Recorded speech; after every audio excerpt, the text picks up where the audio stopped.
Young king, no corrector. I've been lost like forever. Let them talk how they talk. Youngest talk about whatever. I just fall not involved. They gon' talk about whoever. We been off all along. We been off all along. Hold up, I got it, I gotta go get it. The father told me to repent. Hit up the block and we look for this skater. We searching like where they all went.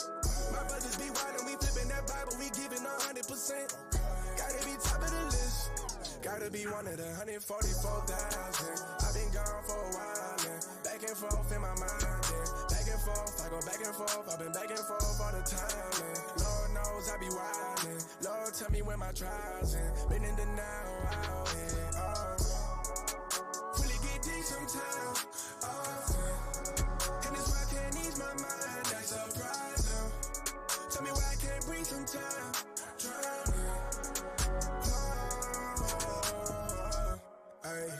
Really get deep sometimes. And this why I can't ease my mind. That's a problem. Tell me why I can't breathe sometimes. Was drowning, I know I ain't dreaming. Demons, they giving me reason to fight. Was calling on love for the healing. Now I'm finally seeing the light. And these waves kinda violent, but I got a sidekick that's gon' give me guidance. Surrounded with brothers that's with me, I'm searching, I'm seeking who's winning, who's foe. Stay around angels, I'm blinded, I gotta stand tall at the top of the oak. Glad to be back on my feet, know I've been in too deep. Lord knows I've been struggling like a week. That's just how I see. And really get deep sometimes.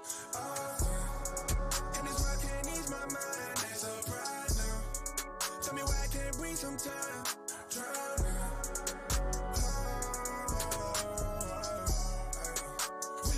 Sometimes, and it's why I can't ease my mind. That's a problem. Tell me why I can't breathe sometimes.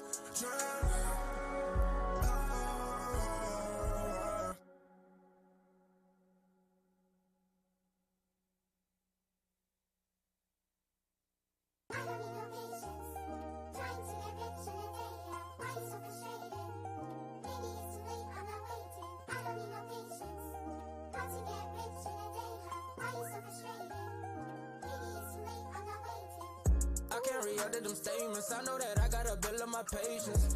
And we keep putting in work. Yeah, we know all of the matches he weighing. He put me right out of the earth. Yeah, he made me more solid than pavement. But why is that shit so proud? It really don't make sense. Oh no, it don't. Sometimes I'm feeling so low and alone. I know that I got my brothers. And the most high with me, angels ride with me. Finna cast down my foes. Stop all the hatred and imagination. No sitting gon' bring you down low. Gotta stay humble and I'm praying double. I'm hoping that I make it. I'm praying double, protecting my mind. But the righteous gon' know what I'm talking about. Gotta start out like all of the time. I be running around with my time running out. I'm still praying for peace. I face the east. My people going through struggle, so I can't live my life for me. Man, it ain't free, and I know I owe the Father everything and all of my soul. He gave me everything, although I don't deserve anything. Patience possessing my soul, I just can't. I can't react to them statements. I know that I gotta build up my patience. And we keep putting in work. Yeah, we know all of the matches he weighing. He put me right out of the earth. Yeah, he made me more solid than pavement. But why is that shit so proud? It really don't make sense. Oh no, it don't. Sometimes I'm feeling so low and alone. I know that I got my brothers. And the most high with me, angels ride with me. Finna cast down my foes. Stop all the hatred and imagination. No sitting gon' bring you down low. Gotta stay humble and I'm praying double. I'm hoping that I make it. I wasn't made for me. Had to keep on fighting, killing Satan. Let the righteous smite me, I can't break again. Had to work on my stride, run away from sin. Life, flee from the serpent. Roaring lion, really working. Trying to keep us on them curses. Can't forget my purpose. So I gotta keep on working. Cause I ain't even scratched the surface.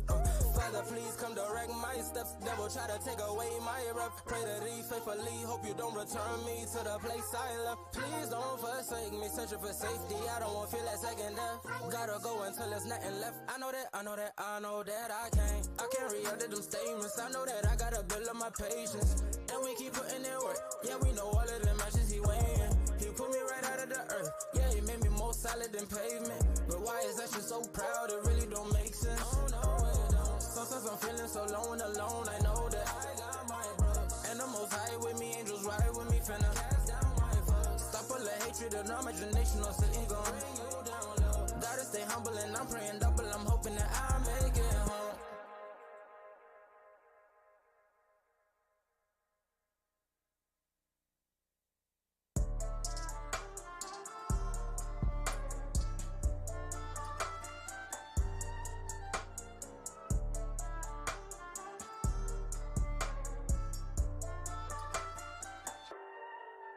My people stuck in their ways, denying the power and busy refusing to change. They charge it all to the game, but we got the keys that we need to open them gates. They taking drugs for the pain, the pills and the lean and the weed, they been hitting the same. They say it pours when it rains, the fire from heaven is drowning the city in flames. Cause we never sleep, and this war that we fighting is not for the weak. And we got the power to burn on the tower. If we talking about scriptures, we armed to the teeth. Cause we never sleep, and this war that we fighting is not for the weak. And we got the power to burn on the tower. If we talking about scriptures, we armed to the teeth. Okay, you know the prophets, we don't play.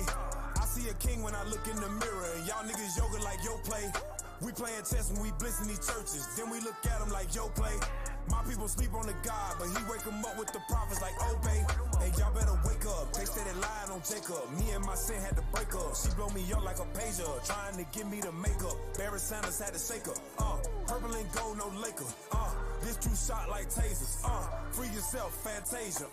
Became one with my makeup. My people stuck in their ways, denying the power and busy refusing to change. They charge it all to the game, but we got the keys that we need to open them gates. They taking drugs for the pain, the pills and the lean and the weed, they been hitting the same. They say it pours when it rains, the fire from heaven is drowning the city in flames. Cause we never sleep, and this war that we fighting is not for the weak. And we got the power to burn on the tower. If we talking about scriptures, we armed to the teeth. Cause we never sleep, and this war that we fighting is not for the weak. And we got the power to burn on the tower. If we talking about scriptures, we armed to the teeth. We don't sleep, know that.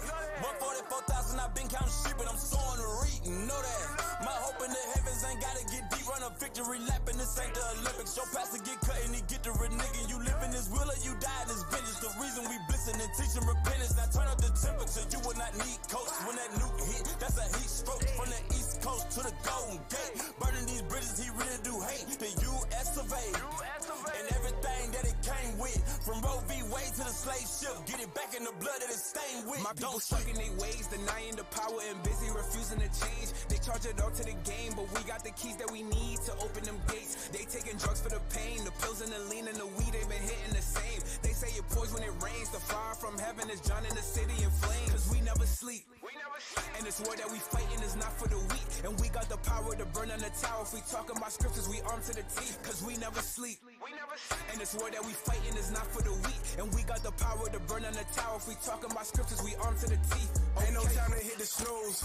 We cannot live like no regular dudes. Our people dying in this zoo. Our nation's vanquished for the lack of the truth. Savage youth, sisters acting like dudes. Sad but true, living backwards like fools. Mad cause you ain't go back to the crew. But that's the Jews, bring them back to the truth. Tell them that it's kingdom time.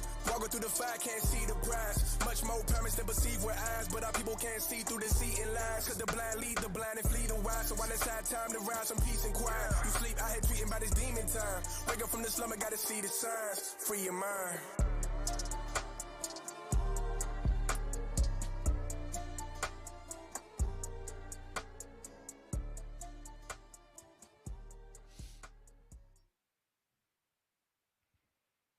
Hey, shalom, shalom, shalom, family, Most High in Christ bless.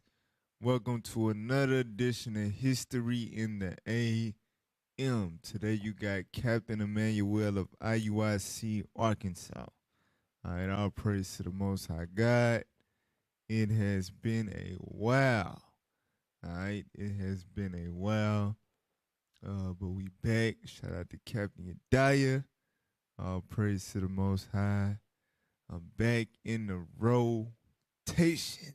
All right. Today we're gonna continue the sub-series, The Kings of Israel, and we're gonna deal with the two. I don't know if it's Jehoram or Jehorams. I'm gonna say Jehorams. The two Jehorams. We're gonna deal with those. Well, kind of deal with most of their reign. All right. So let's open up with Romans chapter 15 and verse 4.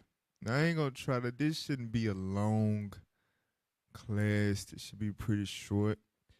Lord knows I'm tired, man. I had one of the best weekends I done had in this truth. All praise to the Most High God. Shout out to IUIC OKC. Man, we had a blast out there this weekend. All praise to the Most High. And You know, I ain't been asleep yet. It is what it is. So this shouldn't be a long class. Well, let's open up with that. Let's read that. Book of Romans, chapter 15 and verse 4. For whatsoever things were written aforetime were written for our learning, that we, through patience and comfort of the scriptures, might have hope. All right. So history in the AM, that's why we do it. All right. The thing is written aforetime is written for our learning. It's a lot of lessons, a lot of edification that we can pull from going over the history of our forefathers and foremothers. You know, something interesting, right? So, when I made it back, I think I made it home at like 12:30. But before I made it home, I was on the phone with my biological father, my dad, from maybe we was like in Russellville, so that's what, like an hour away. So I was on the phone with him for an hour plus on a car ride, and all the way up until about an hour ago. So we had a very long, interesting conversation. And one of the points in the conversation, because he's an atheist, so one of the but he be watching my classes. So one of the points in the conversation we had, he was talking about organized religion and the problems that he have with organized religion, and he kept saying, "But with y'all religion, so on and so forth." I was like, I don't like that. We don't concur with that terminology for what we believe. It's not really a religion. It's associated with God, the divine power, but it's a heritage. It's a nation's laws that's given to them to regulate how they deal with one another and so on and so forth. You know what I'm saying? Just like any other nation has laws to regulate their civilization. And when you examine religion like Christianity and Islam, right, those religions is open to all nations per se, and there's no you're not tapping into your ancestors, you know what I'm saying, your ancestors' way of life directly in terms of examining their goings and deeds or whatever the case may be. It's just a belief system. So, but what we believe is our history, is facts about what happened with our forefathers, foremothers, and we pull spiritual lessons from that, right? So it's, it's heavy that, we go over this type of stuff because for 13 years in the so-called white man's school system, we had history in the AM. You know what I'm saying? Literally, we had history in the AM and the PM with the white man. And we wasn't able to pull life lessons and build each other up, and you know what I'm saying? So the fact that we can do that now, and the truth is, it's a beautiful thing. Like, this is not Sunday school. This ain't religious. This is just what it is. Like, this is our history book. We going into our history book to edify one another. All right? But I was just thinking about that. All right. So today's class, we're going to deal with 4 kings. Basically, we're going to wrap up where we left off last class, which the title of that was The Lord's Victory for Jehoshaphat and Judgment for Ahaziah. All right, that's on YouTube and Facebook. So we're going to kind of recap a little bit and wrap up where we left off. All right, so King Jehoshaphat, his reign was from 873 BC to 848 BC. Ahaziah, the northern kingdom king, was from 853 BC to 852 BC, 2 years. And the two Jehorams, or Jehorams, the first, not the first one. Okay, the first one was the northern kingdom one, which reigned from 852 BC to 841 BC. And the southern kingdom one reigned from 848 BC to 841 BC. All right, so we're going to touch on those 4 kings today. Let's open up with 2 Kings chapter 1 and verse 1. Like I said, it's like a slight recap / wrap up of the last class we did in this series. It's been a little minute. For me, it feel like it's been a long time, but it really only been a couple weeks. Was it before Tabernacles or after? I don't know, but it feel like it been a long time. All right, so 2 Kings chapter 1 verse 1. Book of 2 Kings chapter 1 and verse 1. Then Moab rebelled against Israel after the death of Ahab. All right, so that's an important detail to remember as we go through today's class. After the death of Ahab, the Moabites rebelled against the northern kingdom. All right, go ahead. And Ahaziah fell down through a lattice in his upper chamber that was in Samaria and was sick. So a lattice is like, can you pull it up real quick?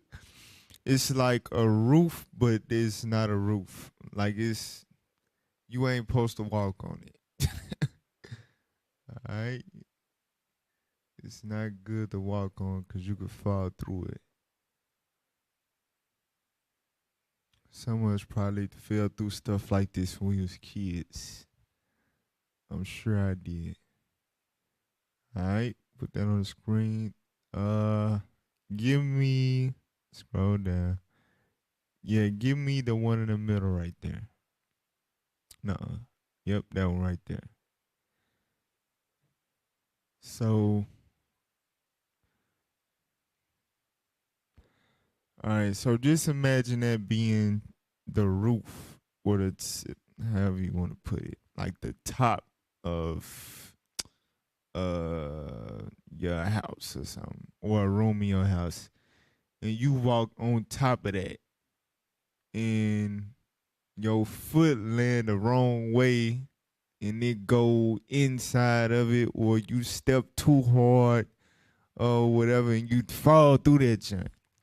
That's what happened with Ahaziah, right? And remember, this is when Moab is rebelling against us. So him being the king, the commander of the people, he suffers this very vital, critical injury. All right?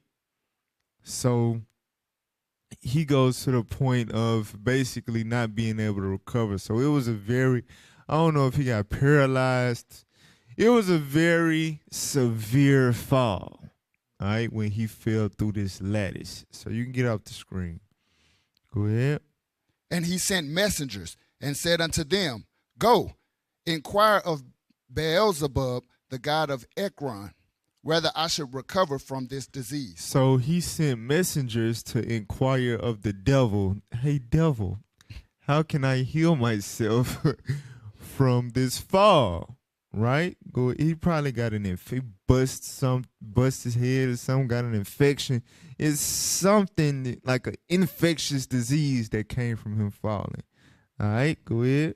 But the angel of the Lord said to Elijah the Tishbite, Arise, go up to meet the messengers of the king of Samaria, and say unto them, It is not because there is not a God in Israel that ye go to inquire of Beelzebub, the god of Ekron. Right. So the messengers that he sent meet Elijah while they in transit, and Elijah like, hey, go back to the king and ask him, what you inquiring of the devil like it ain't no God? It ain't no God for your nation? Go ahead. Now therefore, thus saith the Lord, thou shalt not come down from that bed on which thou art gone up, but shalt surely die. So Elijah pronounces his judgment to the messengers. Since he sent y'all to go inquire of Beelzebub as if he doesn't have a God, his God said to let him know he ain't never coming out of that bed. He gonna die in that bed. Go ahead. And Elijah departed. Read. And when the messengers turned back unto him, he said unto them, why are ye now turned back? And they said unto him, there came a man up to meet us and said unto us, go, turn again unto the king that sent you, and say unto him, thus saith the Lord, it is not because there is not a God in Israel that thou sendest to inquire of Beelzebub, the god of Ekron. Therefore thou shalt not come down from that bed on which thou art gone up, but shalt surely die. Right. So the king asks, like, why the hell y'all back so fast? Like, what happened? And they told him, like, hey, a man met us in a way and told us so on and so forth. You shall surely die, sir. Go ahead. And he said unto them, what manner of man was he which came up to meet you and told you these words? So what manner of man was this? What did he look like? What did he have on? What's this guy's character? Describe him. Go ahead. And they answered him, he was an hairy man, and girt with a girdle of leather about his loins. And he said, it is Elijah, the Tishbite. So they described what he had on, and he was like, I know that guy. That's Elijah. Now remember, Ahaziah is the son of Ahab, the brother that hated Elijah's guts. Elijah's the same one that embarrassed the prophets of Jezebel and had them put to death and pronounced judgments against his father Ahab. So it's like a generational beef. He inherited the beef that his daddy had with Elijah. So you can imagine his daddy probably told him about Elijah. Yeah, it's a hating ass prophet of the Lord that I don't like, and he always wearing this. You know what I'm saying? So he's familiar with this guy's regular attire. He has a reputation of rebuking his father's house for their evil deeds. So he's like, I know this guy. Go ahead. Then the king sent unto him a captain of 50 with his 50. And he went up to him, and behold, he sat on the top of an hill. And he spake unto him, thou man of God, the king hath said, come down. Right, so he sent 50 men. Now, this is not 50 geeks. He don't send 50 babysitters, and you know what I'm saying? He sent 50 armed men, 50 men of war, right? And, hey, man of God, the king said, come down. So it's like aggression. You know what I'm saying? Like, king said, you better come here, come on, right? Go ahead. And Elijah answered and said to the captain of 50, if I be a man of God. So Elijah said, watch this. Then if I be a man of God, go ahead. Then let fire come down from heaven and consume thee and thy 50. If I'm a man of God, watch this. And there came fire is going to come down from heaven and devour y'all. That's some crazy stuff right there. That's some crazy stuff. Go ahead. And there came down fire from heaven and consumed him and his 50. So get that real quick in Sirach 48:3. So this is the second occasion where Elijah was able to do this, call fire down from heaven. All right, read what you got. Book of Sirach, chapter 48 and verse 3. Come on. By the word of the Lord he shut up the heaven, and also 3 times brought down fire. Right. So 3 times Elijah brought down fire from heaven. So we just read about the second time. Go back. Read verse 11. Book of 2 Kings, chapter 1 and verse 11. Again, also he sent unto him another captain of 50 with his 50. Ahaziah don't say, damn, this nigga cold. He brought down fire from heaven and devoured 50 of my armed men. I'm going to fall back. I'm going to humble down. But nah, this nigga seeing 50 more sheep, lambs to the slaughter. Go ahead. And he answered and said unto him, O man of God, thus hath the king said, come down quickly. Uh-huh. And Elijah answered and said unto him, if I be a man of God, let fire come down from heaven and consume thee and thy 50. If I'm a man of God, watch this. Fire gonna come down from heaven and devour y'all. Go ahead. And the fire of God came down from heaven and consumed him and his 50. So this was the third time this man caused fire to come down from heaven. 3 times he caused fire to come down from heaven. All right, 1 was to consume a sacrifice. 2 was to kill 100 wicked niggas for trying him. You understand? Hey, all praise to the most. The prophets ain't to be played with, I'm telling you. All right? Elijah's somewhere around this joint right now. For real. Go ahead. Verse 13. And he sent again a captain of the third 50 with his 50.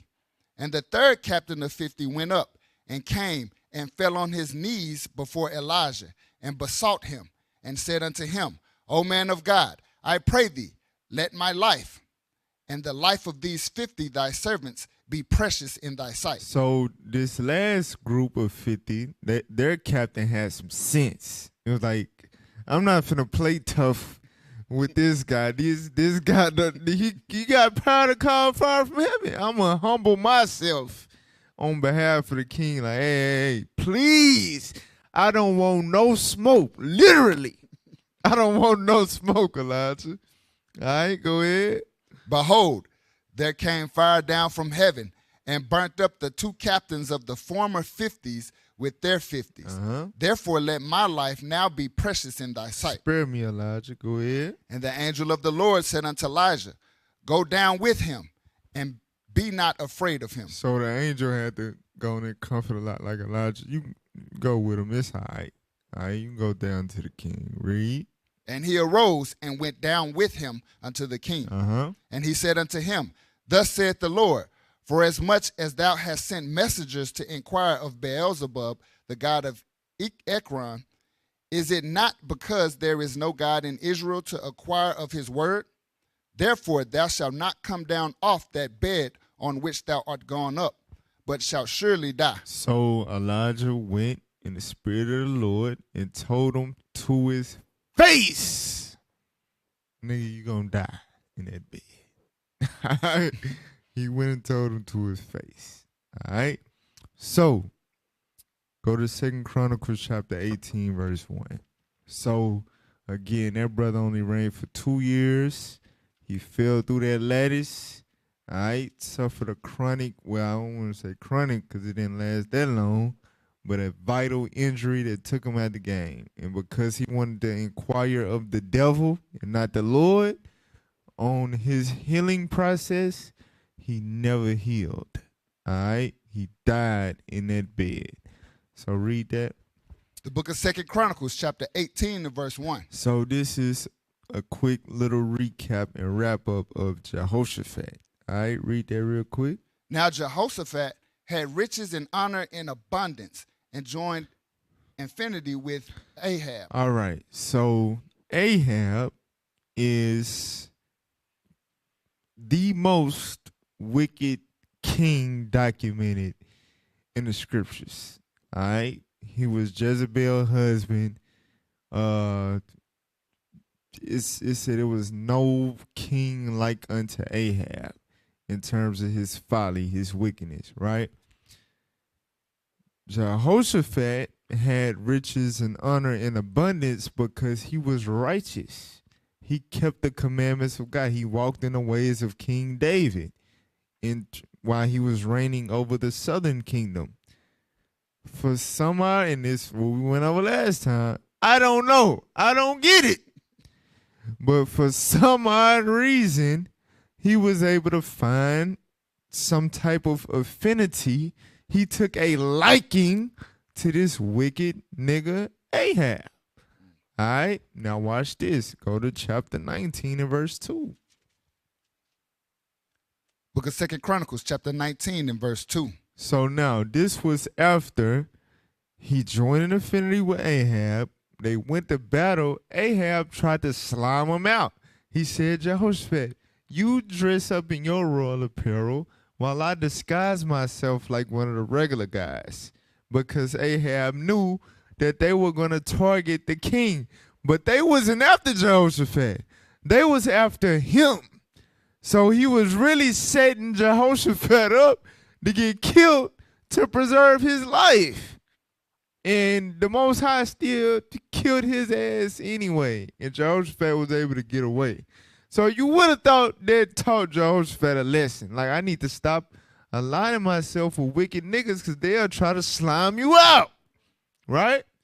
So this is when he's able to return home safely from the stupid idea of going to help this wicked nigga in battle.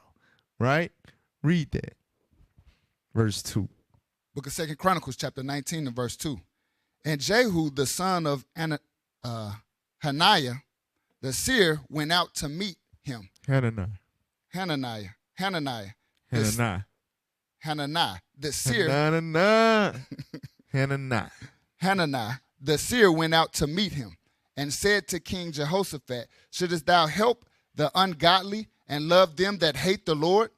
Therefore is wrath upon thee from before the Lord. Now, this is Old Testament. You know how that go. But this is one of the things that we was never taught in church. You know, and I had to say this is Old Testament because there's always the rebuttal. Well, that's Old Testament. I was never taught that it was an issue with God in the sight of God to help the ungodly and love them that hate the Lord. That's contrary to Christian doctrine. You understand? You can't judge nobody, love everybody. But God judged this man for loving them that hated the Lord. Didn't Christ say, if you hate not your father, mother, brother, wives, or your own life also, you're not worthy of him? Christ said, I didn't come to, what did he say? I didn't come for peace, but a sword to separate those that love me from those that hate me. So it's not that, oh, that's the Old Testament. No, this is showing you a characteristic of our God. He don't play that. He don't want you to intermingle with. You either on his side or you on Satan's side. You can't play both sides. If somebody has showed their opposition to the Lord in defiance of what he said to do, you need to stay away from them. Scripture, the New Testament says, have no fellowship with the unfruitful works of darkness, but rather reprove them. You understand? Correct them, rebuke them in hopes that they will eventually repent and change and come on God's side. When you help them, strengthen them in their wickedness, you are basically funding their campaign against God. You understand? So that's why wrath was upon Jehoshaphat for attempting to assist him in battle. And a lot of us got to wrap our minds around that. A lot of us got wicked-ass family that you done read the scriptures to. They rejected. They done mocked the classes, the different points made that you came out of the scriptures with or whatever. They don't Yeah, they done probably said what you're in is a cult. You understand? And you still have a hard time whenever, because you got to think, if you believe in God and you know that he judges people for evil, especially those that, like it says, when you know his will and you don't do it, you get many stripes. You talking about people that have been admonished by yourself and have knowledge of what to do, and they continue to willfully break what they have been admonished not to do. Is if you believe in God, the God of this Bible, then you know that there will be wrath upon them. So the Lord will be dealing with them, jacking them up, not because he wants to destroy them, but because he wants them to realize that you're right about what you're saying and they need to repent. So he'll be jacking them up in various forms, whether it be a car accident or, whatever the case. But the Lord is trying to jack them up, and you and your heart and your feelings, you try to come to their rescue. And you interfering with the judgment of the Lord. I hate to do this, but it's a rap lyric from a nigga in the world, wicked nigga in the world, BG. He said, the nigga on the passenger side automatically die. You ain't the intended target, but you with the nigga that I'm targeting. So you with the op, you gotta get what the op get. It is what it is. You put yourself in that line of fire by dealing with the opposition. You understand? This is not just an Old Testament idea of how God felt. This is backed up with New Testament precepts out of Christ's mouth and out of the apostles' mouth. We got to wrap our minds around that thing. All right? Give to the godly, help not the sinner. It's a reason why the Lord said that. All right? And this is why Jehoshaphat was reprimanded by the Lord, right? But he showed him mercy. He got his mind right for a time being after the prophet Jehu came and corrected him about that, right? Now watch this. Go to chapter 20. So we went over chapter 20 last time, and this was basically the origin of the valley of Jehoshaphat. You had Moab, Ammon, and Esau, the inhabitants of Mount Seir, come against Judah. And the Lord made it to where they killed each other off, or whatever the case may be. So the Lord came through for Jehoshaphat because, like I said, after Jehu came and admonished him, he got his mind right. So the Lord looked out for him, and Judah got a good victory, right? To where they didn't have to do nothing. They went and collected all the good spoil and all of that. So watch this. 2 Chronicles 20 and 29.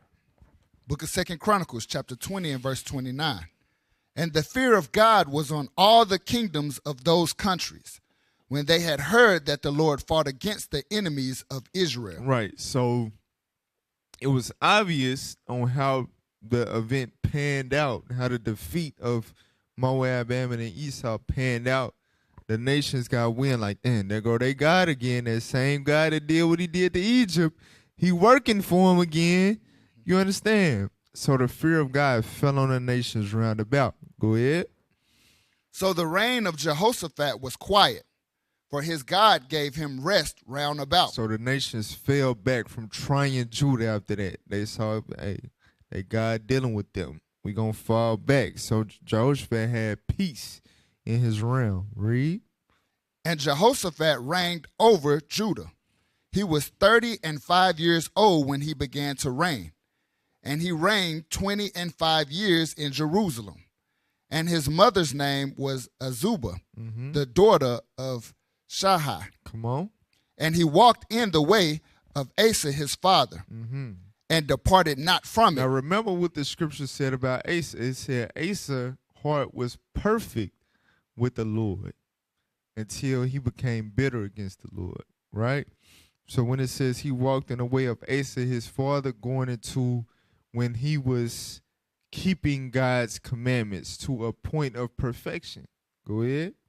Doing that which was right in the sight of the Lord. Doing that which was right in the sight of the Lord. So after he got corrected for joining an affinity with Ahab, he got his mind right. He set the kingdom of Judah in order, and the Lord blessed him with victory over the enemies and peace from the rest of them.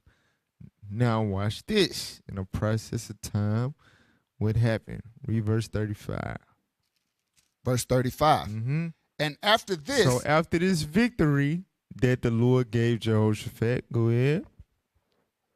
And after this did Jehoshaphat, king of Judah, join himself with Ahaziah, king of Israel, who did very wickedly. You can't make this up. So Ahaziah is the son of Ahab. Jehoshaphat got rebuked for joining in affinity with Ahab. Ahaziah gets in his father's stead, and Jehoshaphat, for whatever reason, righteous Jehoshaphat, joins himself with Ahaziah, king of Israel, who did very wickedly. What is it with Jehoshaphat and wicked Negro that he liked? I don't know. It go back to that same spirit. Some of y'all brothers and sisters, you in this truth, you studying, you praying and applying, but your kink in your armor is the desire to have an affinity with your wicked friends and family. You know, and that's the kink in your armor. It's something about you that draws yourself to them, and that is, if you don't fix it, because you know everything is spiritual. This class coming up, you might be the one hearing it for the reason. It might be just one of y'all, the Lord, trying to admonish one last time. I never forget. I was a little boy. I don't know my exact age. I know I was a little boy. And I was at my cousin's house. I don't know where my mama was at. But my cousin and her boyfriend, they was running. It was basically a trap house. So I would be over there playing with my other cousin, her brother. He was a game nerd. So I wanted to go over there and play the game. So I was over there playing the game or whatever. And the SWAT team kicked the door in. You know what I'm saying? So what could have happened and luckily didn't happen, I could have been handed over to the Department of Child Services or whatever the hell. You understand? Because I was a child under the roof of a place that was just sacked in a drug bust. You know what I'm saying? So I could have got taken from my mama for that. You know what I'm saying? So I'm saying that to say this. Some of y'all, you might be over there just chilling with your worldly family or whatever the case while they in the midst of some illegal activity, but you just love them so much. You understand that you want to spend time with them, you letting your light shine looking ass. And that might be the day that the damn SWAT team kicking they door. And hell, we listed as a hate group. They suspect that we do all manners of things that we don't do. You think they're going to be like, oh, no, he's an Israelite. He's innocent. Let him go. You understand? That's just an example. All right? But like I said, everything is spiritual. Most High might want this stuff to be brung out for somebody in particular that's catching history in the AM this morning. All right? I'm telling you, the Lord, these things, messages in these scriptures, things written aforetime was written for our learning. All right? So you gotta examine. Cause I'm telling you, you read about Jehoshaphat, you like, man, this brother was getting the blessings of Deuteronomy 28. He was ruling in righteousness. You understand? This the brother that had brothers going out teaching in the street, getting the southern kingdom in order, completely on board with the laws of God. And it was, for some reason, he just liked joining with the wicked kings in the northern kingdom. For some reason. Now watch this. Read 36. Verse 36. And he joined himself with him to make ships to go to Tarshish, and they made the ships in Ezion-Geber. Now, hold that real quick. Go to Proverbs 26, verse 11. Like I said, remember, he got rebuked in chapter 19 for joining in affinity with wicked Ahab, loving them that hate the Lord. Read that. Book of Proverbs, chapter 26 and verse 11. As a dog returneth to his vomit, so a fool returneth to his folly. Jehoshaphat, he returned to that vomit. That nigga's son. You understand? He returned to that vomit like a damn fool. So go back. Now let's read verse 37. So he joined with him. He was going to make a business venture with him and make ships to go to Tarshish. All right, go ahead. Verse 37. Book of 2 Chronicles, chapter 20 and verse 37. Then Eliezer, the son of Dudava of Marsheth, prophesied against Jehoshaphat, saying, because thou hast joined thyself with Ahaziah, the Lord have broken thy work. You see that? So it wasn't like, because that'll be a thing in your mind too. It's like, well, I'm not going to battle with him. I'm just trying to make a little money with him. Trying to do a little business venture with him. I'm trying to help him get out the dope game. Looking at the prophet had to come and rebuke you again. The Lord had to send a different. Okay, Jehu didn't penetrate your psyche deep enough. All right, I'm gonna send Eliezer. You know what I'm saying? He's saying the same thing because you join with this wicked nigga. Wrath has come upon you from the Lord. The Lord gonna break your works. What you investing your time in, what you plan on doing with this brother, making these ships, the Lord gonna break these damn ships. Go ahead. And the ships were broken, that they were not able to go to Tarshish. So enterprise denied. All right, go to 1 Kings chapter 22 and verse 48.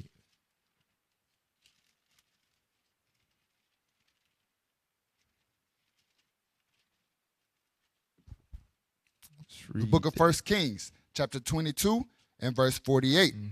Jehoshaphat made ships of Tarshish to go to Ophir for gold. To go to Ophir for gold, right? So like I said, it was a business venture.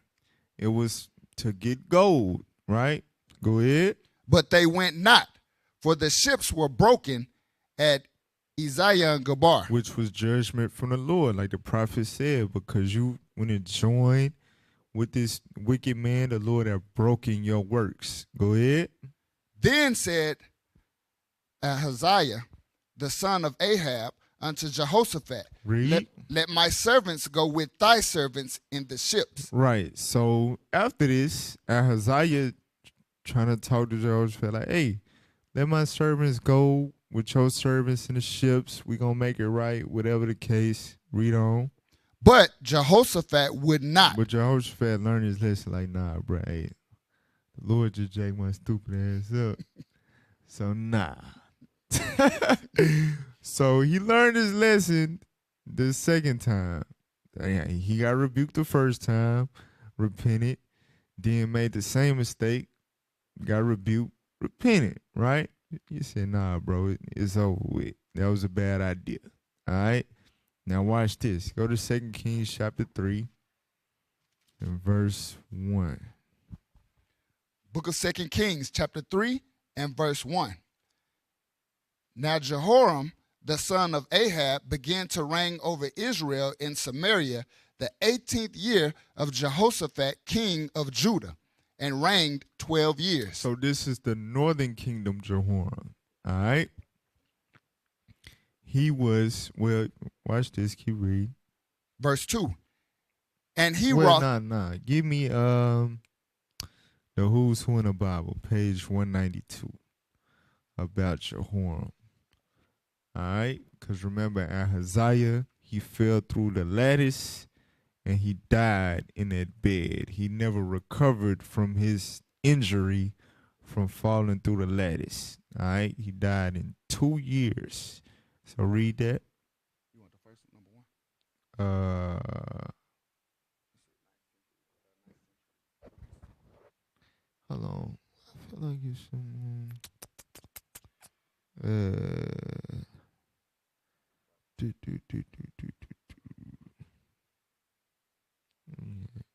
Okay, yeah, read. I don't want the first 2 sentences.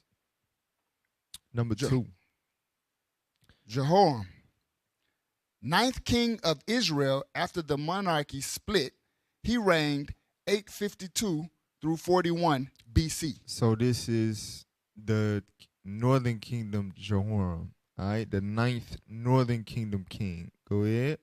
Jehoram, son of King Ahab, and his Phoenician queen Jezebel succeeded his elder brother Ahaziah on the throne of Israel. Right. So Ahaziah, matter of fact, that's what it is. Go back to 1 Kings 22. What is it? Verse.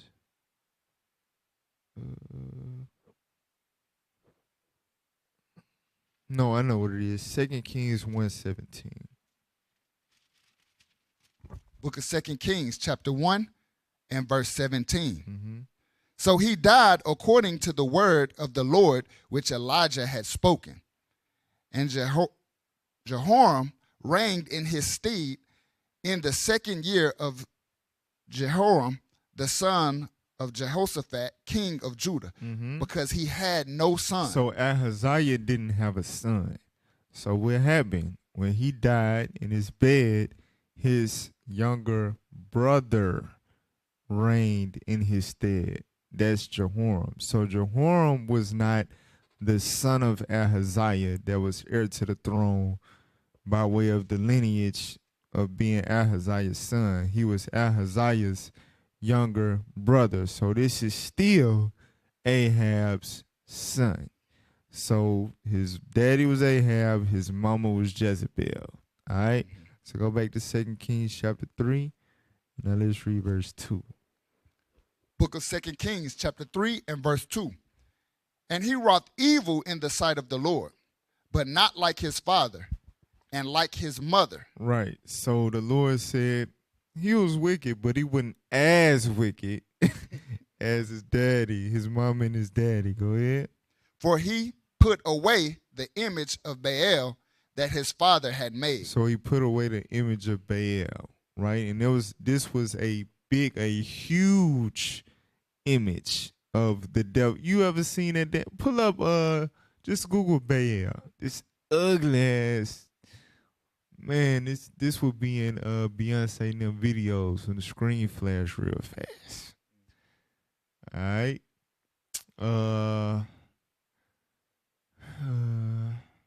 Give me the I was gonna say I don't like, but go to the right. Go up. Right there. Yep.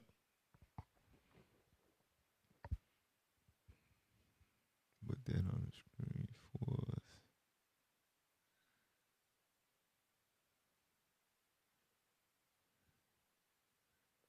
Come on. All right. Y'all see him. The devil. All right. So this was, you got to imagine, we talking about in the land of Israel, in Samaria, in God's holy land. This nigga put up an image of that. You understand? Image of the damn devil. All right? With the damn goat horn. Ain't them goat horns? Something like that. Baphomet, what they call it? Whatever. Evil demon, the damn devil. He reared up this huge image in Samaria. So the Lord noted, he was like, this dude was wicked, but he wasn't that wicked, because at least he had enough sense to take that wicked ass shit down. You know what I'm saying? So now watch this. Go to Sirach 22. Sirach 22 verse 9. Book of Sirach, chapter 22 and verse 9. Go ahead. If children live honestly and have wherewithal, they shall cover the baseness of their parents. Right. So, like I said, he wasn't righteous, and the Lord obviously said that, but he had enough sense. He had enough wherewithal to take down that image, and that covered the baseness of his parents to a degree, to where the Lord noted that he was a little bit better than them. All right? So go back to 2 Kings chapter 3, read verse 3. Book of 2 Kings, chapter 3 and verse 3. Nevertheless, he cleaved unto the sins of Jeroboam, the son of Nebat, which made Israel to sin. So he still had idols in the land. He just took down that huge image of Baal, but he still was in the midst of idolatry and influenced the nation to continue in idolatry. Go ahead. He departed not therefrom. And Mesha, king of Moab, was a sheep master, and rendered unto the king of Israel 100,000 lambs and 100,000 rams with the wool. So the king of Israel in this verse is going to be stated in the next verse. Go ahead. But it came to pass, when Ahab was dead, the king of Moab rebelled against the king of Israel. So this goes back to 2 Kings chapter 1, verse 1. All right.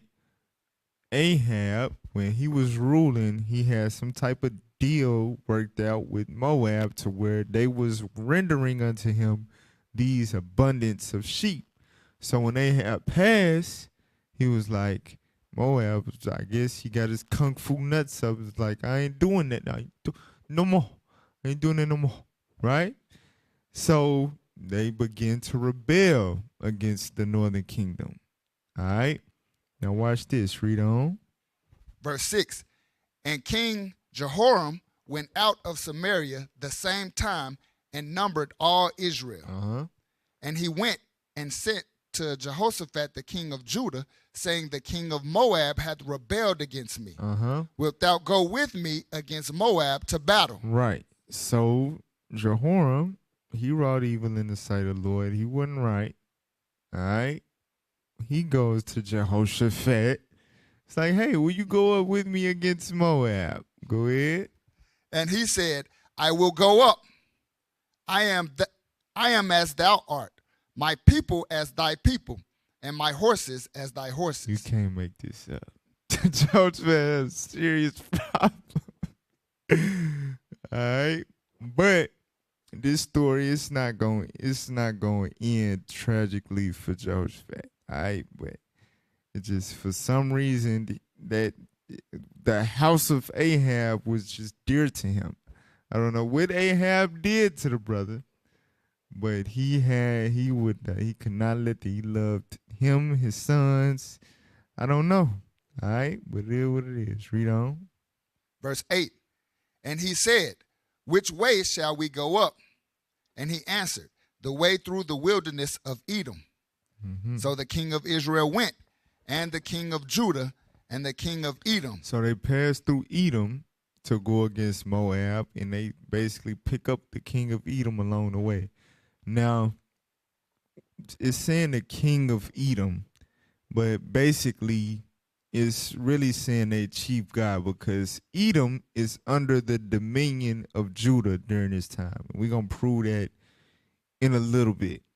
Edom is not, they don't have independence from Judah. They are under subjection to Judah from the time of David. Let's get there real quick in 2 Samuel chapter 8. Like I said, we're going to confirm this in a second. 2 Samuel chapter 8, verse 14. Going into David. Book of 2 Samuel, chapter 8 and verse 14. Mm-hmm. And he put garrisons in Edom. Throughout all Edom put he garrisons. So garrisons is like little military bases. Go ahead. And all they of Edom became David's servants. And the Lord preserved David whithersoever he went. Right. So the territory of Edom became utilized by the southern kingdom as far as having military stations, right? And David put the Edomites in subjection to Judah, to the southern kingdom. Well, during the time of David, it was to the nation of Israel, but after the kingdom split, that dominion over Edom pertained to Judah, the southern kingdom. So the southern kingdom has dominion over the Edomites for generations. All right. So the northern kingdom king, Jehoram, he goes to Jehoshaphat, like, hey, you'll go to Moab with me. He's like, yeah, man, you are, bro. Let's get it. So he goes and get the Edomites as well to assist with them. All right, go ahead. Book of 2 Kings, chapter 3 and verse 9. So the king of Israel went. It wasn't like Esau was like, oh, yeah, I'm glad to help you niggers. They was under subjection to Judah at this time. They didn't have no damn choice. Read on. So the king of Israel went, and the king of Judah, and the king of Edom, and they fetched a compass of 7 days' journey. And there was no water of the host, for the cattle that followed them. And the king of Israel said, alas, that the Lord hath called these 3 kings together to deliver them into the hand of Moab. Right. So basically the cattle, now mind you, they trying to go to battle, they trying to go to war. They need the cattle as military vehicles. But the cattle is waxing weak because there's no water for them. So what's his name? Jehoram, he like, man, the Lord had gathered us together for us to be judged and die together. That's the conclusion he came to. Go ahead. Verse 11. But Jehoshaphat said, is there not here a prophet of the Lord, that we may inquire of the Lord by him? Like, man, you jumping to conclusions. Where is a prophet that we can inquire of the Lord to see what's really up? Read. And one of the king of Israel's servants answered and said, here is Elijah, the son of Shaphat, which poured water on the hands of Elijah. Right, so Elisha is here, the brother that was a servant that came up under the tutelage of Elijah. Right, he's present here. Go ahead. And Jehoshaphat said, the word of the Lord is with him. He's like, oh yeah, I remember that, brother. Yes, we can inquire from him. The word of the Lord is with him. Go ahead. So the king of Israel and Jehoshaphat and the king of Edom went down to him. All right, so the northern kingdom king, the southern kingdom king, and the Edomite servant came to inquire of Elisha. Go ahead. And Elisha said unto the king of Israel, what have I to do with thee? Get thee to the prophets of thy father and to the prophets of thy mother. Right. So Jehoram, wicked ass, as he approaches Elisha say, hey man, the hell you coming to me for? Go to the damn prophets of your parents, them damn prophets of Baal, and inquire from them. What the hell you want from me? Your wicked ass. Go ahead. And the king of Israel said unto him, nah, for the Lord hath called these 3 kings together to deliver them into the hand of Moab. Read. And Elisha said, as the Lord of now hosts. Watch it. Hold on, I got a point. So notice, and this is why you have to study, all right, to understand the New Testament. This came up in my discussion with my daddy as well. They say, they be trying to what's the word? They be trying to antagonize us with many things, trying to fault our ideology or whatever. And one of the main things that they say is, y'all always teaching out the Old Testament, right? So we know Christ came in the volume of the book. We know we love the entire Bible.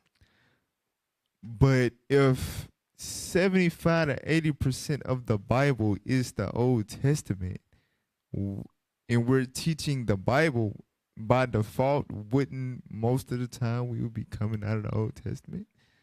You understand? So, why did I bring that up? Okay, yes. So, this scripture right here, you see how the brother looks at the Samaritan king, because the king of the northern kingdom, their throne was in Samaria. You understand? So this is the king of Samaria, the northern kingdom king, Samaritan. He tells the king of Samaria, go to the prophets of your mother. He don't got no dealings with him.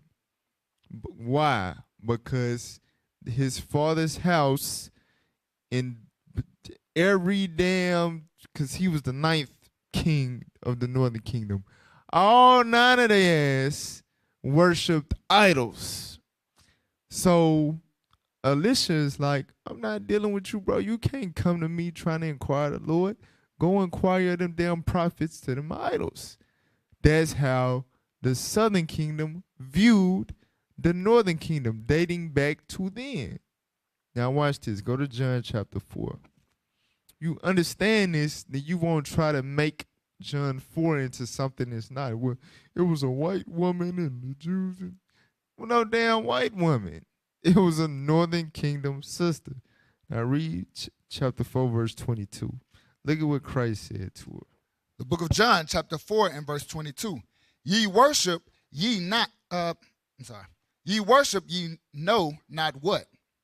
We know what we worship, for salvation is of the Jews. So the Jews knew what they worshiped. They knew that they worshiped the Most High God. That's why they retained the Levitical priesthood and all of that. They knew what they was worshiping. He said to the sister, he said, ye worship, ye know not what. The northern kingdom didn't know what they, remember what we just read about Jehorams, right? He tore down the image of Baal, but he cleaved to the sin of Jeroboam.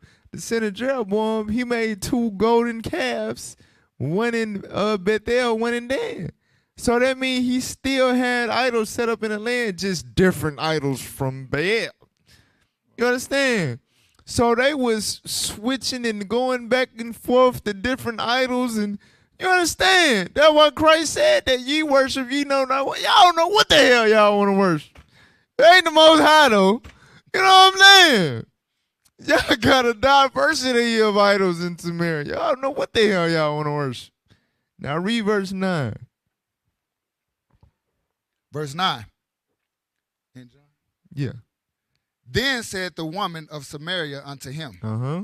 how is it that thou, being a Jew, askest drink of me, Uh-huh. which am a woman of Samaria? A woman of Samaria, a woman of Ephraim. Go ahead.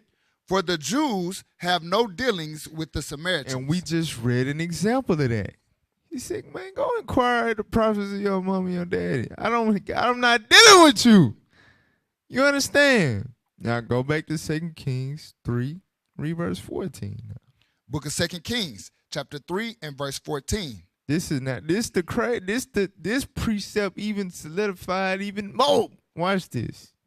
And Elisha said, as the Lord of hosts liveth, before whom I stand, I swear to the Lord. Go ahead. surely, were it not that I regard the presence of Jehoshaphat, the king of Judah, If I didn't regard the presence of the king of Judah, go ahead.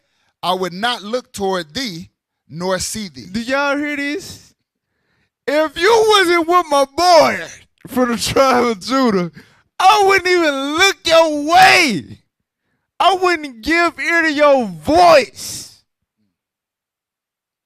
That's how I'm telling you, bro. When you read in the New Testament, they treated them like the heathens and Gentiles and strangers.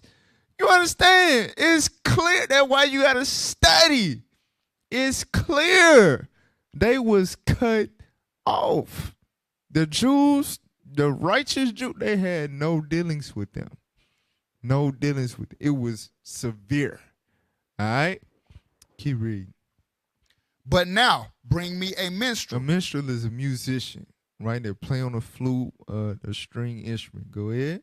And it came to pass, when the minstrel played, that the hand of the Lord came upon him. Come on. And he said, Thus saith the Lord, make this valley full of ditches. Now remember why Jehorams said that the Lord gathered them three together to kill them, because the cattle they didn't have no water.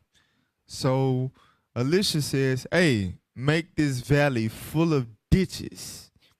Ditches are used for water, right? Go ahead. For thus saith the Lord, ye shall not see wind, neither shall ye see rain. And the wind is talking about is that wind, especially over there on that side of the world. And you can say just in general that wind, like that air to where you know rain is coming. So that's what he's talking about. He said, you shall not see wind, neither shall you see rain. Go ahead. Yet that valley shall be filled with water, that ye may drink, both ye and your cattle and your beasts. So y'all ain't gonna see no rain. Y'all ain't gonna feel that wind like rain is coming yet. This valley, these ditches gonna be full of water for y'all cattle and y'all, that y'all may drink. Go ahead. And this is but a light thing in the sight of the Lord. He will deliver the Moabites also into your hand. Right, y'all gonna get victory over the Moabites. Go ahead. And ye shall smite every fenced city and every choice city, and shall fell every good tree, and stop all wells of water, and mar every good piece of land with stones. Y'all gonna destroy, y'all gonna tear them up. Go ahead. And it came to pass in the morning, when the meat offering was offered, that behold, there came water by the way of Edom, and the country was filled with water. And the country was filled with water. All right, so they was able to quench the thirst of the cattle and rejuvenate and so on and so forth to be able to go to battle. Go ahead. And when all the Moabites heard that the kings were come up to fight against them, they gathered all that were able to put on armor and upward and stood in the border. And they rose up early in the morning, and the sun shone upon the water, and the Moabites saw the water on the other side as red as blood. Right. So the Lord is the mastermind. So all these ditches is filled with water. Now, from the direction that the Moabites coming from, the way that the sun is in the water, because you know sun rays be red. So the way that the sun is in the water, it don't look like water. It's red. So they think that it's pools of blood everywhere. So they're like, oh, hell no. They didn't killed each other off or something. You know what I'm saying? They didn't had a little internal war between Southern and Northern Kingdom, Esau. There's blood everywhere. Right? Go ahead. And they said, this is blood. The kings are surely slain, and they have smitten one another. Now, therefore, Moab to the spoil. Man, let's go take everything they got. They all is dead. You know what I'm saying? Blood spilled everywhere. We finna go take everything out their tents. Go ahead. And when they came to the camp of Israel, the Israelites rose up and smote the Moabites. It wasn't blood. It wasn't what they thought. The Israelites were very well alive, and they rose up and smote them. Go ahead. So that they fled before them. So the Moabites ran. Read. But they went forward, smiting the Moabites, even in their country. So we chased the Moabites all the way back to their country. Watch this. And they beat down the cities. Like the Lord said we would. Read. And on every good piece of land cast every man his stone. Right, we was shooting up their land. Bah, bah, bah, with stones. Go ahead. And filled it. Uh-huh. And they stopped all the wells of water. And felled all the good trees. Chopped down all the good trees, just like the Lord said we would. Go ahead. Only in Jehorams left they the stones thereof. Howbeit the slingers went about it and smote it. The shooters shot it. Go ahead. And when the king of Moab saw that the battle was too sore for him. So this king of Moab had a little sense. He like, I'm going to freak these niggas out. Go ahead. He took with him 700 men that drew swords to break through even unto the king of Edom, but they could not. Watch this. Then he took his eldest son that should have reigned in his stead. So he took the heir to the throne because he couldn't avail. He couldn't break through the land of Edom or nothing. He couldn't avail, and we chasing them down and tearing their country up, right? So he take the heir to the throne. Go ahead. And offered him for a burnt offering upon the wall. And offered his heir to the throne as a burnt offering. Set the boy on fire. Go ahead. And there was great indignation against Israel. And they departed from him and returned to their own land. We was freaked out. We said, oh, hell nah. These crazy. So we left them after that and returned to our land. All right?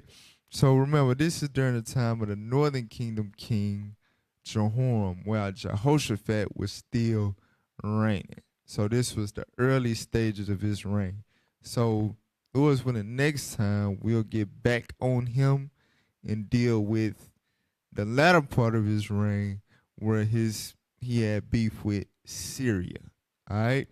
But now let's go to the southern kingdom Jehoram, which was Jehoshaphat's son. Go to 2 Chronicles chapter 21. Now, matter of fact, read 2070. I got to make a point real quick.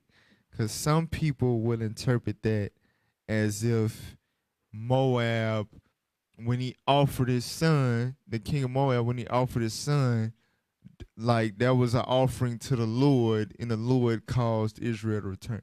That's not what it's saying. Read it one more time. Verse 27. Then he took his eldest son that should have reigned in his stead and offered him for a burnt offering upon the wall. Right. So it says offered him for a burnt offering. Remember, all the nations, all the heathens gave burnt offerings to their gods. So it ain't saying that he gave an offering to our God, to our Lord. You understand? Go ahead. And there was great indignation against Israel. And they departed from him and returned to their own land. Now watch this. Go to Wisdom of Solomon 12. This is the proof that he did not offer his son to our God. All right? Now this is going into Canaanites, but it's the principle, the principality. All right? Read what you got. 12 and 4. Book of Wisdom of Solomon, chapter 12 and verse 4. Come on. Whom thou hatest for doing most odious works of witchcraft and wicked sacrifices. So the Lord hated the nations for wicked sacrifices. Next verse gonna get descriptive. Go ahead. And also those merciless murders of children. So the Lord hates the wicked sacrifices. He hates the nations for their wicked sacrifices, merciless murders of children. Go ahead. And devourers of man's flesh and the feast of blood. So the Lord is no fan of sacrificing of children. Obviously. So he didn't offer his son as a burnt offering to the Lord. He offered it to their gods. It just freaked Israel out. We're like, oh, hell no. What the hell we doing? We didn't even have to chase him all the way down there to see that. You know what I'm saying? So they returned. They departed after that. So go back to go to 2 Chronicles 21 now. So now we're gonna switch over to Jehoram of the southern kingdom. All right, read that. 2 Chronicles 21 and 1. Book of 2 Chronicles, chapter 21 and verse 1. Now Jehoshaphat slept with his fathers and was buried with his fathers in the city of David. And Jehoram, his son, reigned in his stead. All right. So remember, Jehoram of the northern kingdom was the son of Ahab. Jehoshaphat had a son named Jehoram that reigned in his stead. So it's two different Jehorams. Maybe that was the affinity. Like, man, your son got my name. Oh, we best friends. I don't know. You know how that be? Niggas do that in the world, man.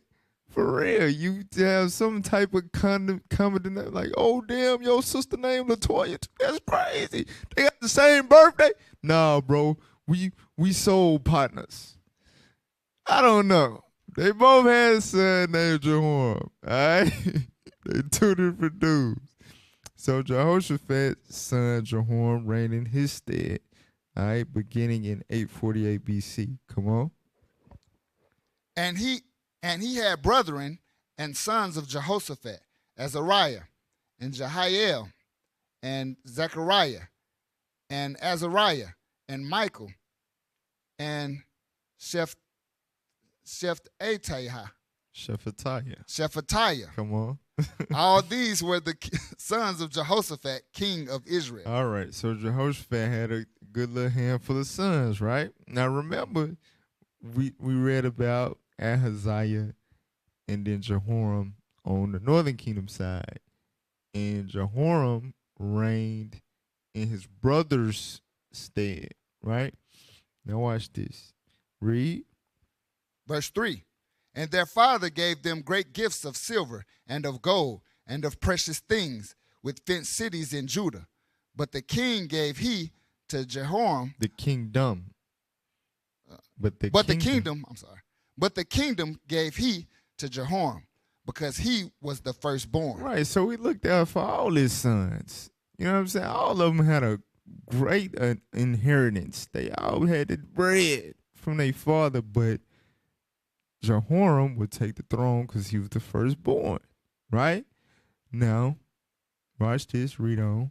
Verse 4. Now when Jehoram was risen up to the kingdom of his father, he strengthened himself and slew all his brethren with the sword, and divers also of the princes of Israel. So Jehoram was like, man, look, y'all ain't none of y'all finna, you know what I'm saying? Because you had history that as we went over, you had Negroes plotting on the throne or whatever. He was like, hey, man, y'all my brothers. Y'all got money. Y'all probably handsome, whatever the case.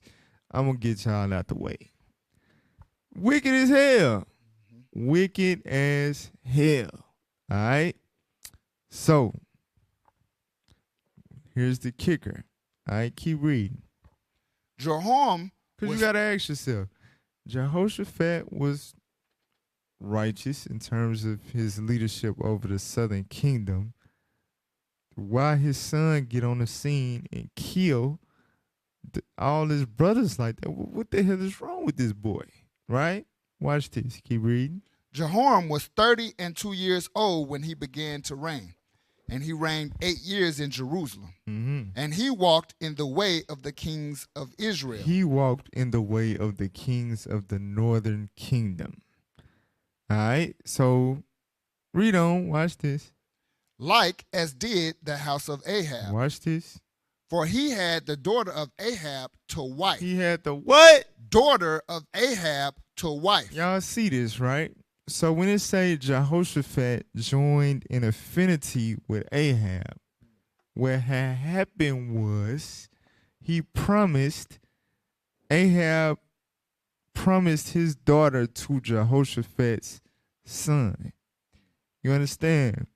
So they had that affinity. They had their children promised to one another.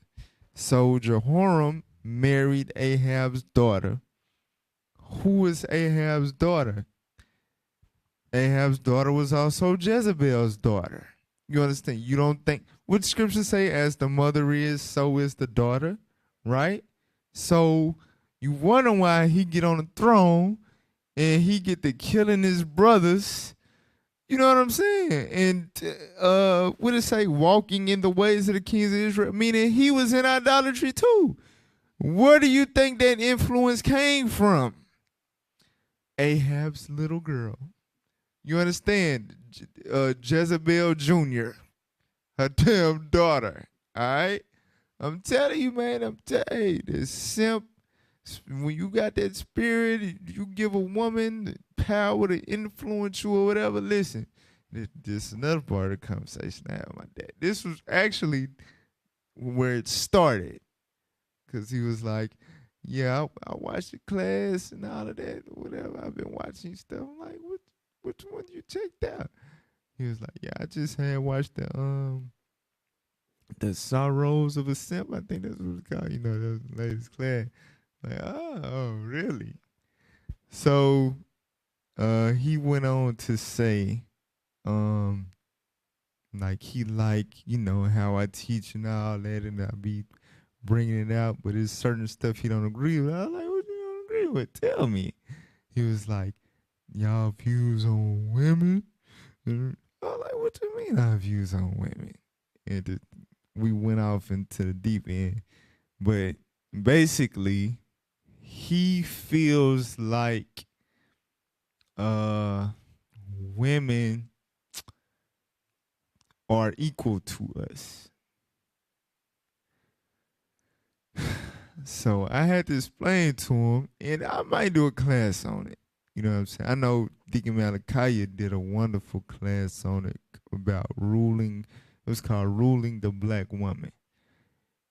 Is when we get on the women and bring out the scriptures concerning them and encouraging men not to be simps and rule their household, we're not encouraging nor permitting a brother abusing his wife and abusing that authority that God gave him over that woman. The Bible commands husbands to love their wives as their own bodies and to nourish them and cherish them. Your job is to lead them. Wash them with the water of the word. You understand? It's provide and protect them. We got major responsibility to not only physically provide and protect for them, but also love them and guide them spiritually. Pour our wisdom into them. We have that responsibility, Father. You're not going to fulfill those responsibilities if you don't love that woman. You understand? So when we get on the women and all, we not telling brothers, yeah, don't care about your wife and yeah, your wife the devil, you just use her for sex, and hell no. That's black Hebrew Israelite shit. You understand? That's not what we teach. We get on brothers' ass for mistreating their wife. You understand? That's unacceptable and not tolerated. You gonna treat your wife right. You gonna honor her. Scripture say give honor unto her as the weaker vessel. You need to honor your wife, because you wouldn't be able to bring your seed in the earth without her. You understand? The scripture say he that is without a wife shall go up and down mourning. Oh, I gotta do my own laundry. You understand? You better honor your damn wife. Wash your dirty socks, your dirty drawers. The hell is this? You understand? So it's not to get twisted. We understand spiritually, God gave us different roles. He gave the man, he deals with the man. He gave the man the authority to lead, right? The nation.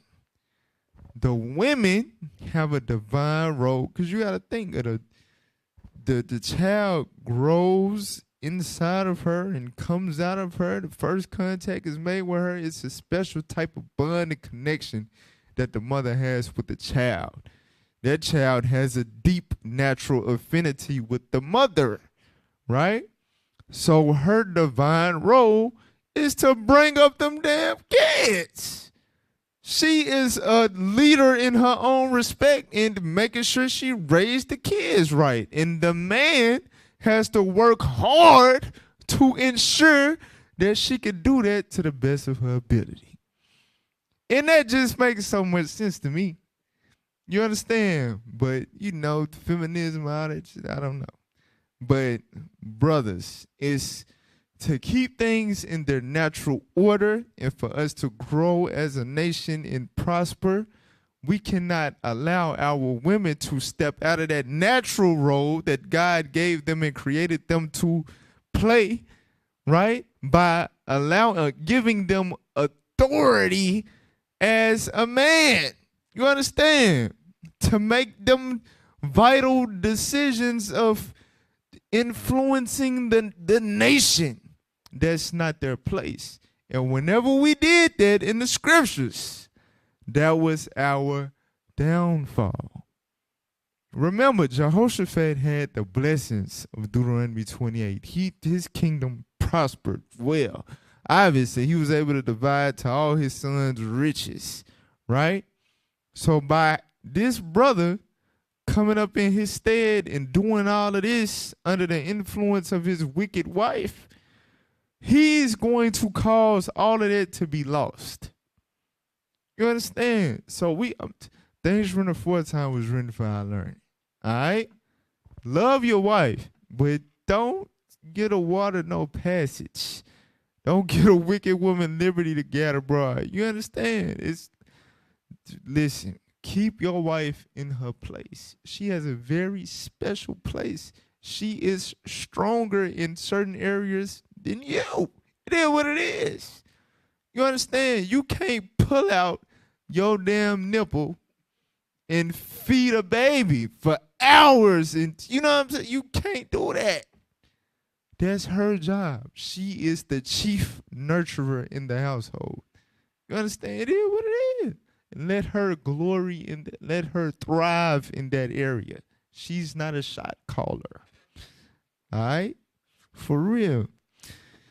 All right. A righteous rant, ain't it? Sorry, Captain, get a line. Little righteous rant. Keep reading. And he wrought that which was evil in the eyes of the Lord. Watch this. Get Sirach chapter 26. I like this precept right here. Sirach chapter 26 and verse 7. The book of Sirach, chapter 26 and verse 7. Go ahead. An evil wife is a yoke shaken to and fro. Right. An evil wife is a yoke shaken to and fro. Come on.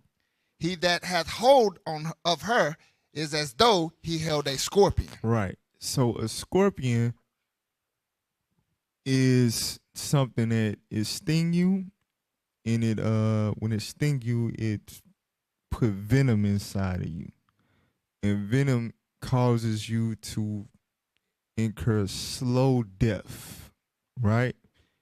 God said that that's what an evil wife does. An evil wife is going to kill you slowly. You understand? So this evil wife, as you can see, the daughter of Ahab, stung this brother, and this brother is going down a path of destruction. All right?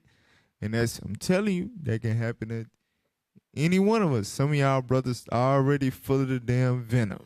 You understand it is whether you're going downhill because you giving this wicked woman liberty to get abroad. This wicked woman got power over you. You understand? And that's your downfall.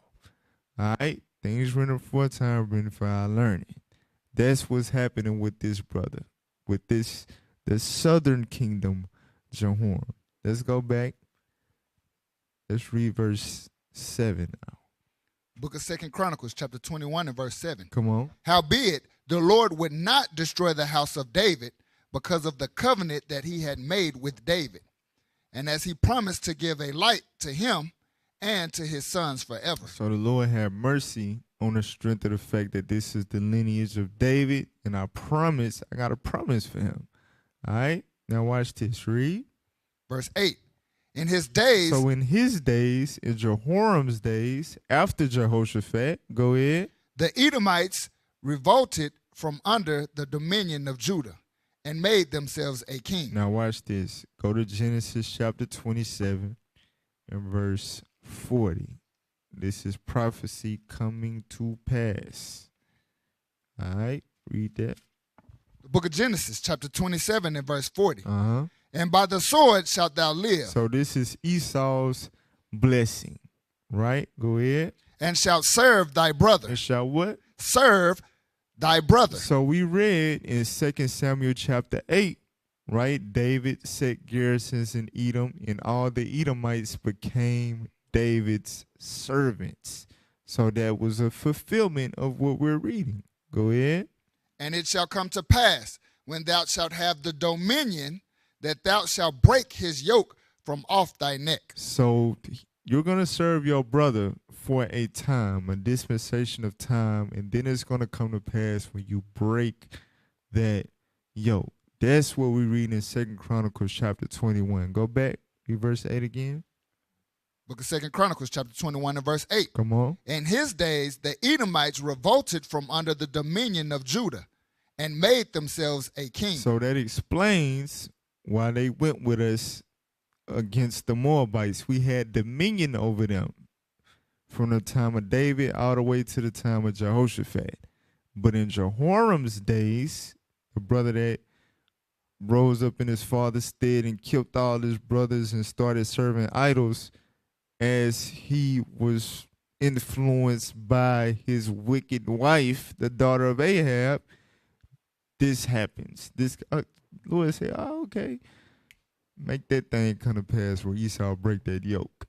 You understand? Go ahead. Verse 9.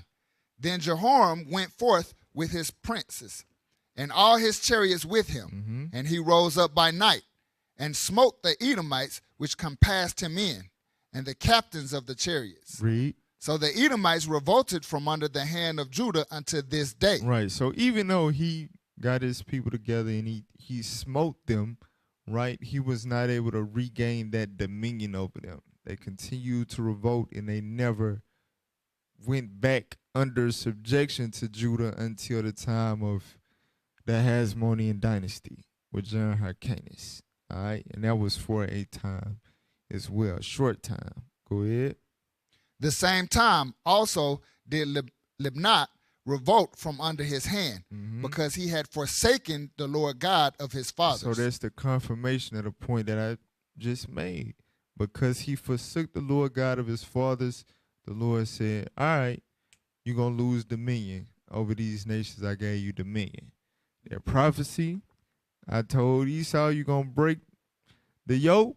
I'm going to have it come to pass in your days since you want to forsake me. All right, go ahead. Verse 11, moreover, he made high places in the mountains of Judah and caused the inhabitants of Jerusalem to commit fornication and compelled Judah thereto. Right. So this is talking about spiritual fornication, serving the idols of other nations. Get that in Jeremiah chapter 3.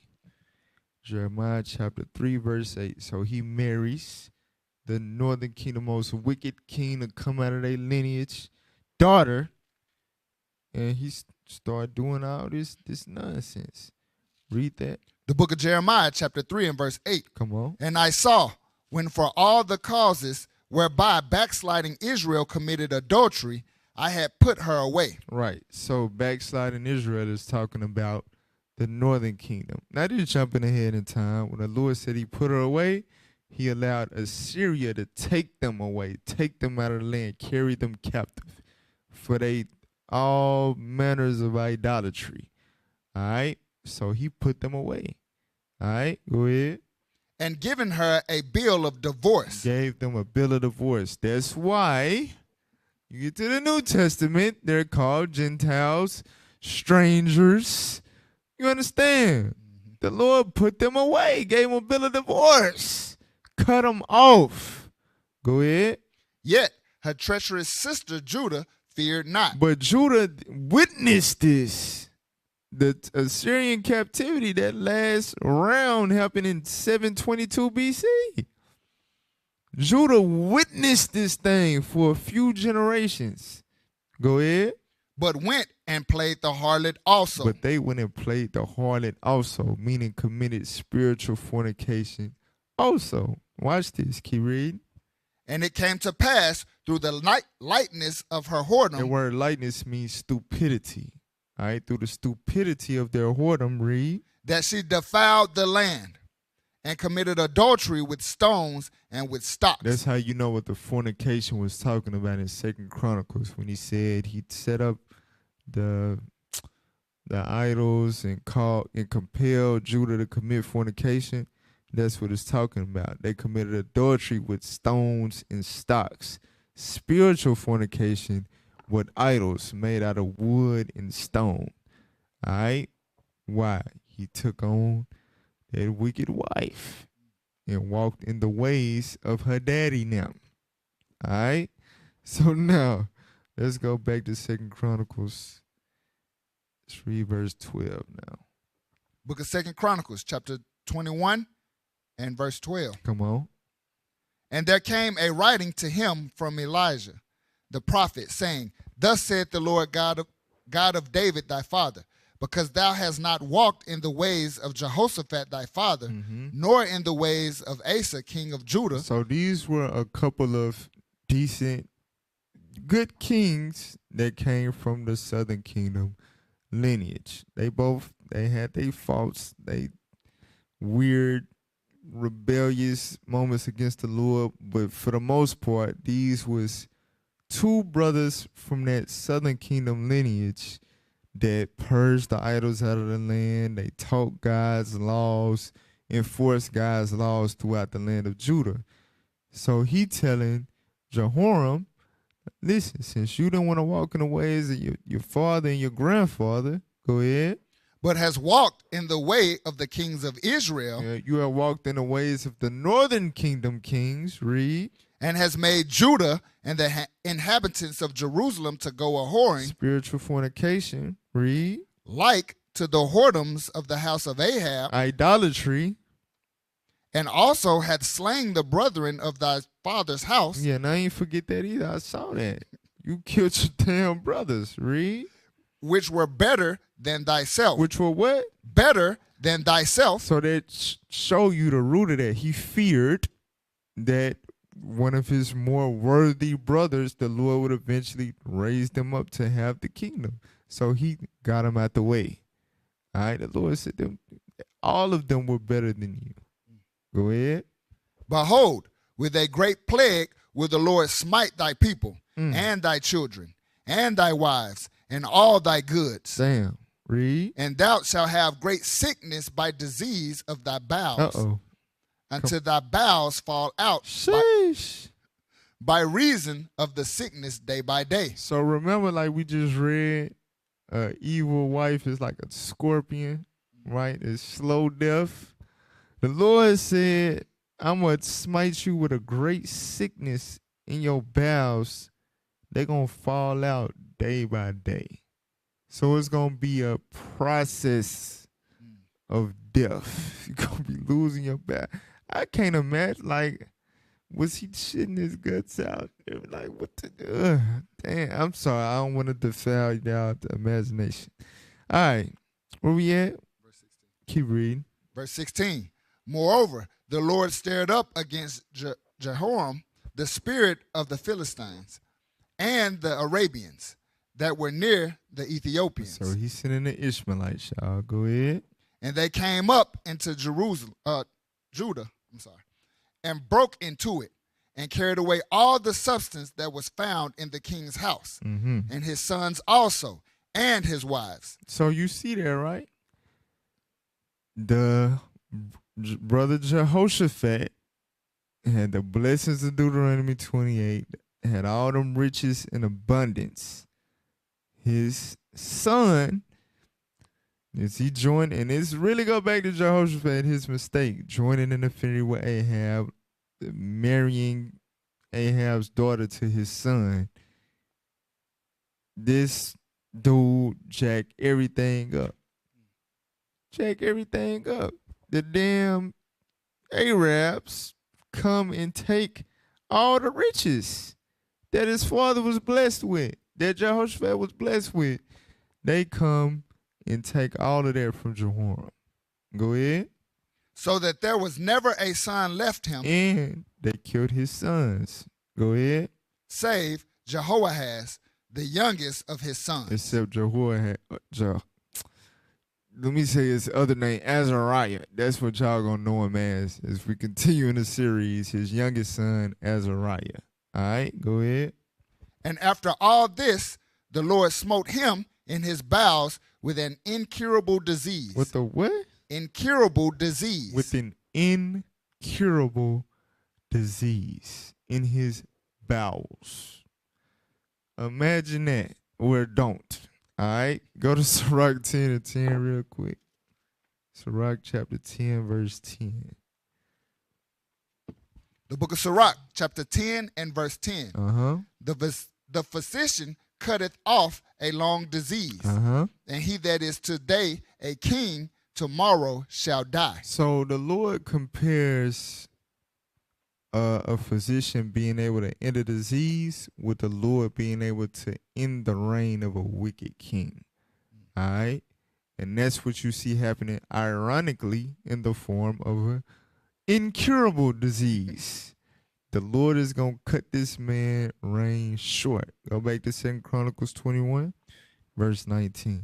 Book of 2 Chronicles, chapter 21 and verse 19. Mm-hmm. And it came to pass that in process of time, after the end of 2 years, his bowels fell out by reason of his sickness. So for 2 years, over the course of this disease, for 2 years, his bowels was coming out. So after 2 years, they was all out. Damn, I can't imagine. Go ahead. So he died of sore He diseases. died of sore diseases. Read. And his people made no burning for him, like the burning of his fathers. So they made no burning for him like they did for his fathers. What is that talking about? Go to chapter 16. I believe this is Asa. Yep. 16 verse 14.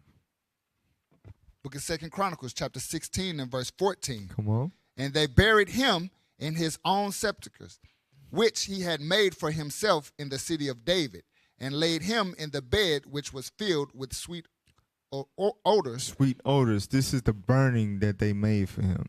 Right? Go ahead. And divers kinds of spices prepared by the Apothecary. apothecary's art. And they made a very great burning for him. They made a very great burning for him of all manner of the finest incense and spices and sweet odors, so on and so forth. So that was an honorable death, right? An honorable burial. So it's noting that Jehoram, he didn't get that. It's like, we ain't doing that for your ass, your wicked ass. Go back to 2 Chronicles 21. Book of 2 Chronicles, chapter 21 and verse 19. And it came to pass that in process of time, after the end of 2 years, his bowels fell out by reason of his sickness. So he died of sore diseases. Sheesh. And his people made no burning for him like the burning of his fathers. Come on. 32 years old was he when he began to reign. Hey, Lord, hey, if I go out, I gotta put that in my my junk, man, my will and testament or whatever it is where you declare how you want your funeral. All right? It's doors if I don't stain my honor and I die in this truth the right way. Hey, I want that burn. I want the sweet odors cause to be honest, I don't like it now. But cause it be agitating my, you know what I'm saying, my breathing and all that. But when I'm dead, you know what I'm saying, I'm good. So you get all the sweet spices and all the, make a great burning for me. All right? But nah, I'll pray to the Most High. Keep reading. Verse 20. 32 years old was he when he began to reign. And he reigned in Jerusalem 8 years and departed without being desired. Damn! Just nobody wants to die like that. You don't want to go out like that, brothers. That's why you got to stay in the spirit.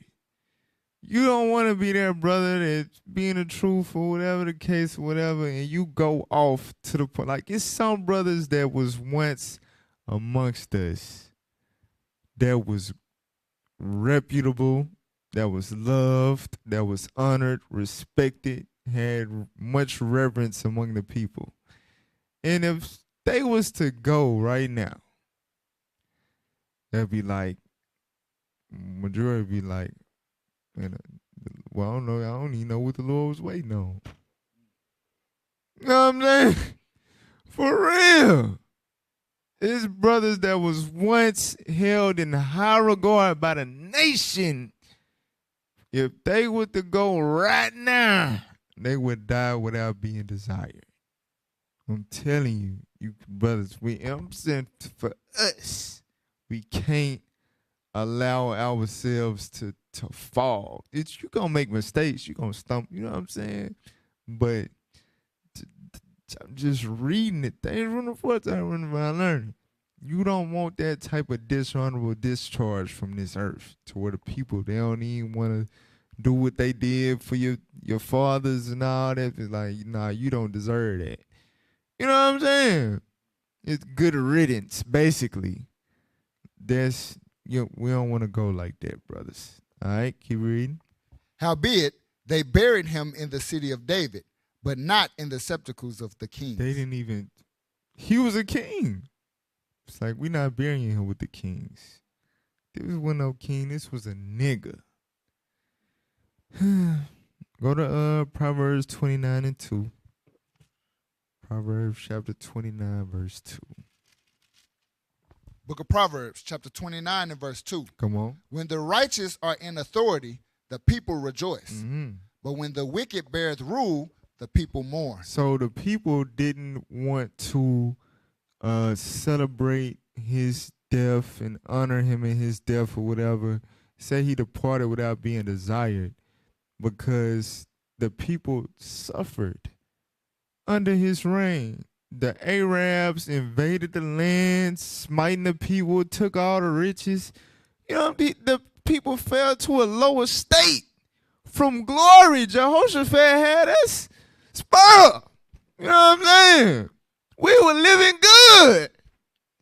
This nigga come with a wicked wife and witchcraft and all that. And now look at us. You understand? They're like, man, this dude jacked everything up, man. For real. People were suffering. They were like, good riddance. Watch this. Chapter 22, verse 1. Proverbs 22, verse 1. Yeah. Something we could take from this. Book of Proverbs, chapter 22 and verse 1. Mm-hmm. A good name is rather to be chosen than great riches. Mm. And loving favor. And rather, what? Loving favor. And loving favor. That's why the scriptures say, get thee the love of the congregation. That's why he said the greatest among you shall be a servant. The authority don't mean shit if the people don't respect your authority and they wish you didn't have it. You understand? God said a good name is better than riches and loving favor than what? Rather than silver and gold. Rather than silver and gold. Brothers, your name, your legacy that you leave in this earth is way more valuable than the riches that you accumulate. Period. That you can't take none of that with you. You understand? But guess what? What's going to be left behind? Your legacy. And you want the people to think about it. We always talking about David. We always talking about Solomon. You know what I'm saying? We always talking about Moses. All of these men left legacies that went on to last thousands of years of honor, reverence, respect, glory. Brothers, that need to be your mindset. Stop. Don't be caught up in vain glory, in with roughness and pride. You abusing your authority and all that. That ain't why the Lord raised you up. First, the people choose the leaders. It's something in you that the people see some type of favor in you to become a leader. And some brothers become leaders. And a lot of times it be because they can't tame their wicked wife. The Lord said, you ain't able to rule your house. How you going to rule the church? So you let the woman get all in your head and all that, and you abusing the people, and you die without being desired. So brothers, I'm telling you, a good name is better than a good name will last for generations and generations and generations. All right? Get the love of the congregation. For real.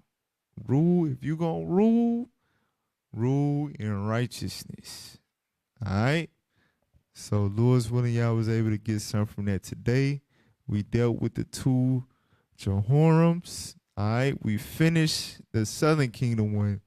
And Lord's willing, next time we'll finish the Northern Kingdom one in its dealings with Syria. All right? So, all praise to the Most High. Lord's willing, y'all have a prosperous remainder of the day.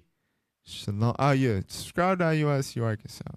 All right? Just go and type in IUIC space RAR Kansas. It's not how you say it, but I'm making it plain. You know how to spell it.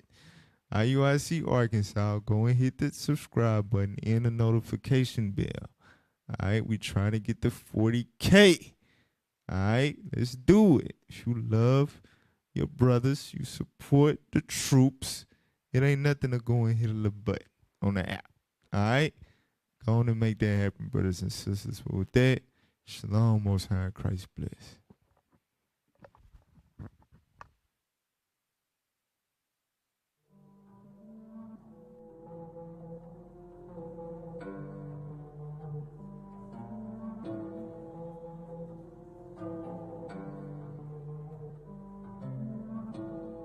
Ay, how we forget you?